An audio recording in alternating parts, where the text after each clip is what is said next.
So Jacob has now passed away. Yesterday we looked at the blessings he gave unto his sons. Today he has passed away and the brothers are worried.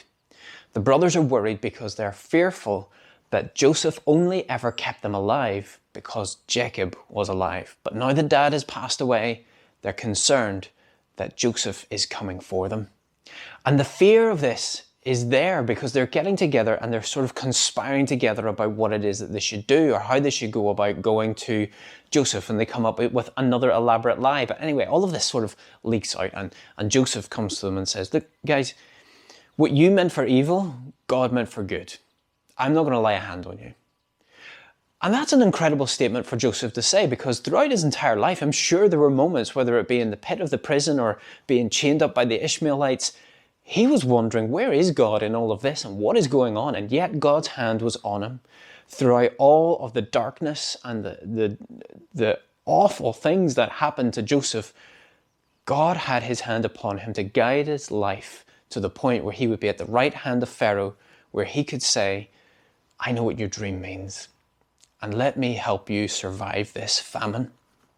And so this is all God's plan. And so this is why Joseph is able to say, and it is with a certain amount of hindsight, yes, what you meant for evil, God meant for good. And he doesn't let them away with it either. He says, what you meant for evil, you did do something wrong, but God has used it to do something great. And God used it to do something great because he's protected not just the people of Egypt, but the family of God. He's protected Abraham's offspring, Jacob's sons.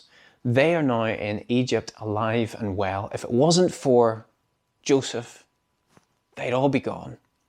And the promise that was given to Abraham of a son who would bring blessing onto the world, that would be gone too. The serpent crusher storyline would have come to an end, a very unsatisfying end.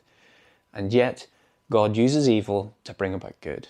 And we see that when we get to the Gospels too, don't we? We see Jesus on the cross on the day that we call Good Friday, but the day is actually the day where we as a species, as creation, we're never more evil because we lay our hands on our Creator and we kill him. And yet we call it good because what we meant for evil, God uses for good. We crucify our Maker and our Maker blesses us. That's the mind-boggling thing of the incarnation and the mystery of the cross.